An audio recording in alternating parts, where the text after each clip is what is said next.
just can't keep my hands off them. What's that? My arms. Yep. Yeah. Here's your wrestling news. We had a surprise return on last night's NXT. 2 huge title matches have been announced for upcoming NXT shows, and future plans for Drew McIntyre have been revealed. We'll get to that in a bit. Last night on NXT, the return of somebody that we haven't seen since December of last year. Bobby Fish back on NXT last night, making the save for Kyle O'Reilly. He was getting beaten up by Oney Lorcan and Pete Dunne. Here comes Bobby Fish. And we have a beautiful moment between the two where O'Reilly thanks Fish for saving him, but says, look, I'm kind of doing my singles thing at the moment. And then Bobby Fish gets me excited and gets the cat excited by saying, I have my own scores to settle, which means that Bobby Fish is on a singles run as well. Jack, are we happy to see Bobby Fish back? Yeah, I am definitely. I always thought that as good as the whole breakup of the Undisputed Era was, I kind of wanted to know what Bobby Fish's stance was, where he stood and what was going on there.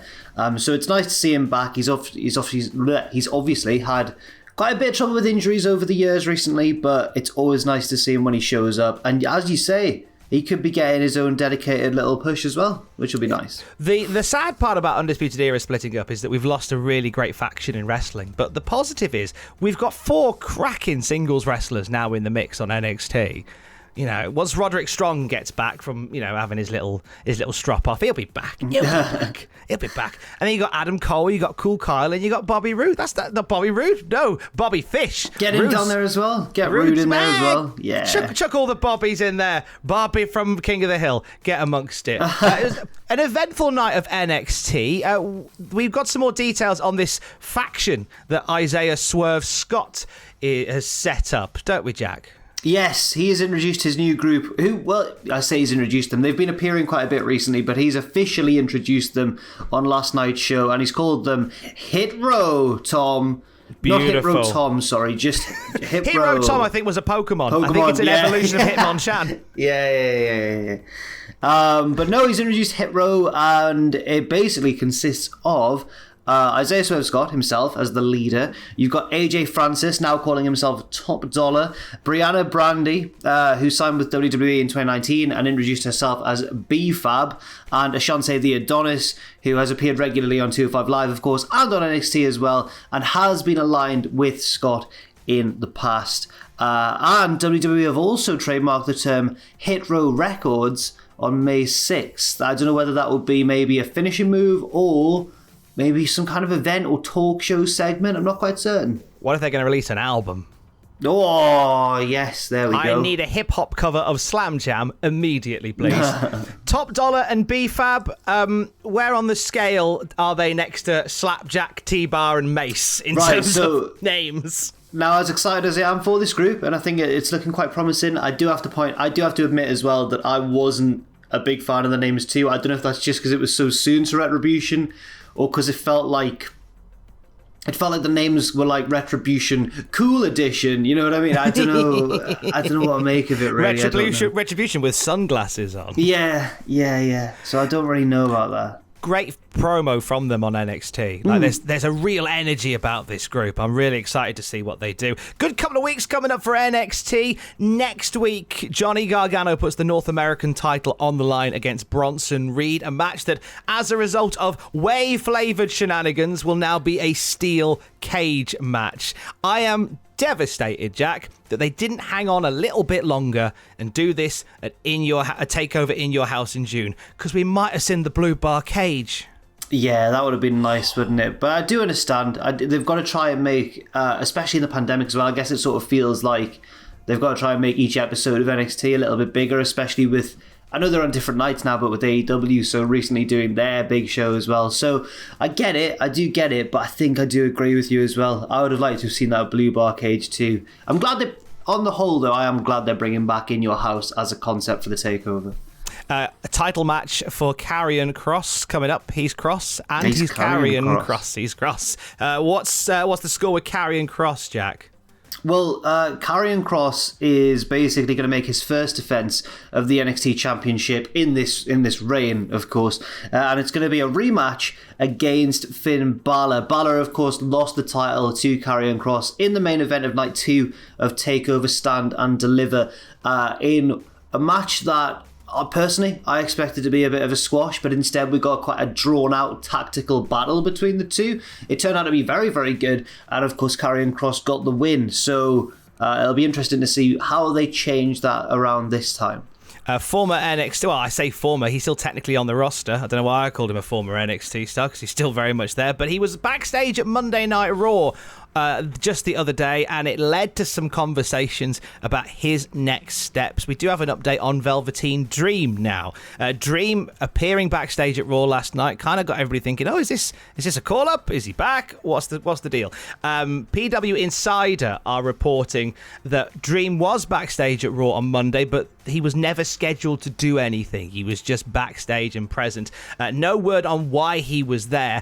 And they also add to this, to PW Insider, saying that Velveteen Dream actually hasn't been seen at the WWE Performance Center at all hardly ever in the last few months. Strange. Yeah, so he's very much...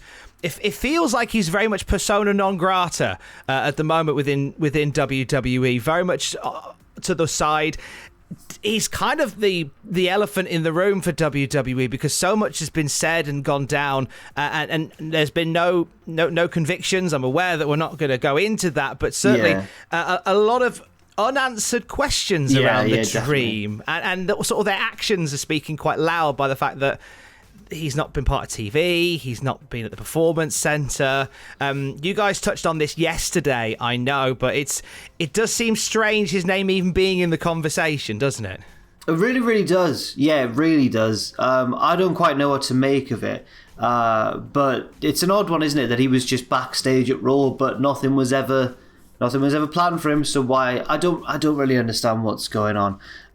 In terms of looking ahead to future plans for a different superstar, at least according to WrestlingNews.co, Tom, because they've reported something to do with Jinder Mahal. What's in his future? Well, WrestlingNews.co, as you say, Jack, are reporting today that WWE is building up Jinder Mahal, who returned to Monday Night Raw just the other night with his new mates, with a solid win over Jeff Hardy. This is the beginning of a build for Jinder Mahal to square up to Drew McIntyre over the summer.